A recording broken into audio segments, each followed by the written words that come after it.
Supreme court ने केंद्र सरकार से पूछा है कि भारत में कुल कितने घुसपैठिए रह रहे हैं, और केंद्र सरकार का जवाब आया है कि भारत में कुल घुसपैठियों की संख्या बता पाना इस समय मुश्किल है। सबकी काउंटिंग मुश्किल है क्योंकि घुसपैठिए अलग अलग रास्तों से आते हैं और जब भारत में आते हैं तो वो अलग अलग राज्यों में चले जाते हैं, इसलिए घुसपैठियों की एग्जैक्ट संख्या बता पाना मुश्किल है। मैंने 2017 में पीआईएल फाइल करके सुप्रीम कोर्ट में कहा था कि 5 करोड़ घुसपैठिए आ चुके हैं, 5 करोड़। इसमें ज्यादातर बांग्लादेशी हैं और उसके साथ रोहिंग्या हैं जो म्यांमार से आए, और ये घुसपैठिए असम के रास्ते भी आ रहे हैं, बंगाल के रास्ते भी आ रहे हैं।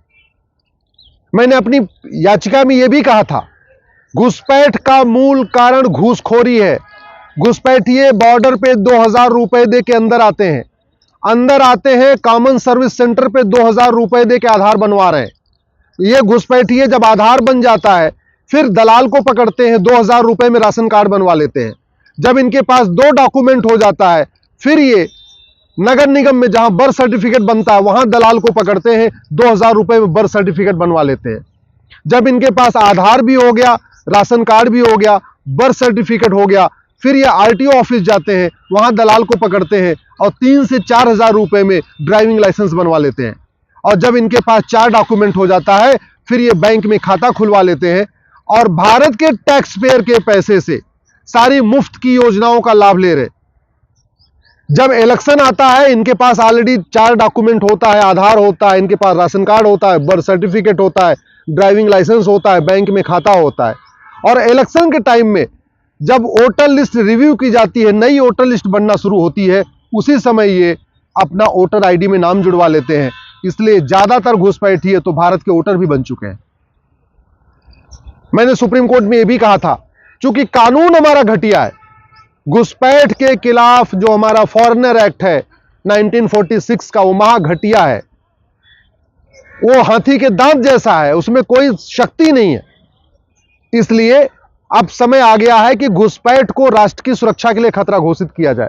दुर्भाग्यवश आज तक कभी न लोकसभा में इस पे चर्चा हुई, न राज्यसभा में चर्चा हुई। मैं बार बार कह रहा हूं, जब तक कठोर कानून नहीं बनेगा, दंड कठोर नहीं होगा, घुसपैठ नहीं रुकेगी और ये घुसपैठिए नहीं भागेंगे। 2017 में ये 5 करोड़ थे, अब तो ये लगभग 5.5 करोड़ हो चुके। अगर इनको तत्काल नहीं निकाला गया भारत से, आने वाले टाइम में भारत में अराजकता फैलेगी। जैसे फ्रांस में अराजकता फैली हुई है, पूरा यूरोप में अराजकता फैली है, इटली में अराजकता फैली है, वैसे ही भारत में भी अराजकता फैलेगी, बहुत जल्दी फैलेगी। घुसपैठ राष्ट्र की सुरक्षा के लिए हमारे खतरा है। राष्ट्र की सुरक्षा के लिए जो खतरा होता है उससे निपटने के लिए हमारे पास कानून है, नेशनल सिक्योरिटी एक्ट, जिसको एनएसए कहते हैं।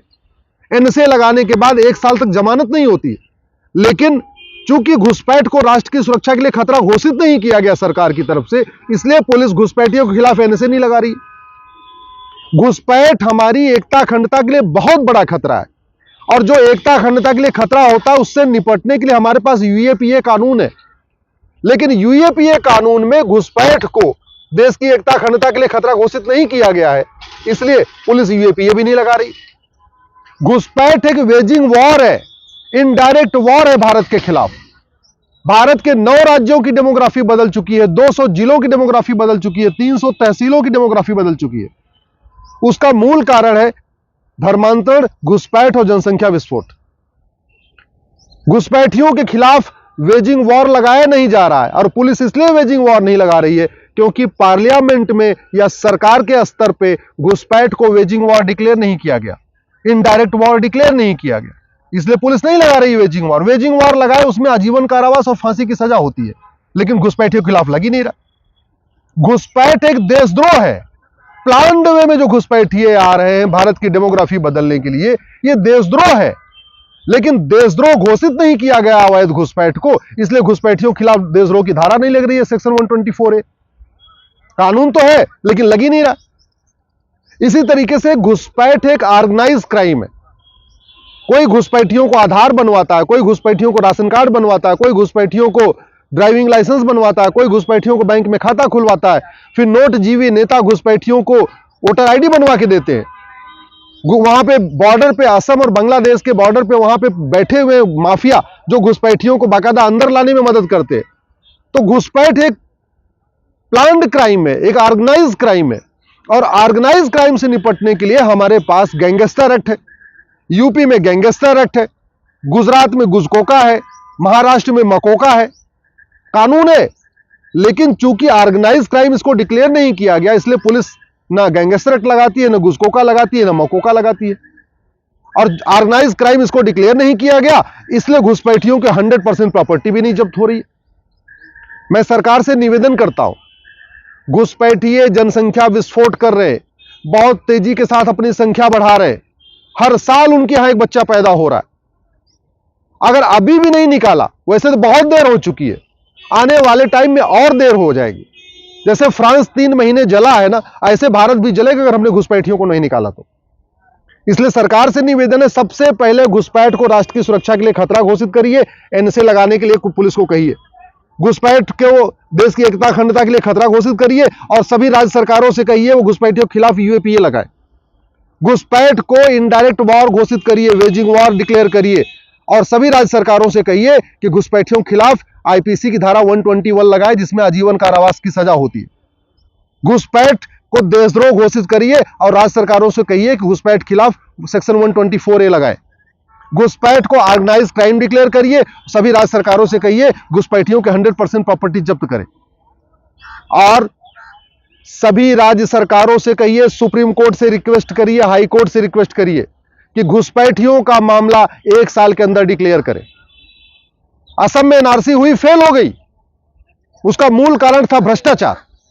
पूरे देश में भी अगर एनआरसी होगी, फेल हो जाएगी, उसका मूल कारण है भ्रष्टाचार।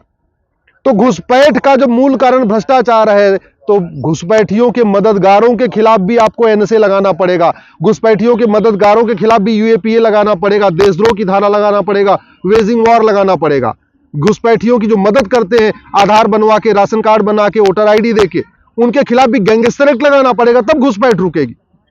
नहीं तो सरकारें आएंगी जाएंगी, सांसद बदलते रहेंगे, विधायक बदलते रहेंगे, मंत्री बदलते रहेंगे, मुख्यमंत्री बदलते रहेंगे, घुसपैठ रत्ती भर घुसपैठ कम नहीं होगी, रत्ती भर घुसपैठ कम नहीं होगी।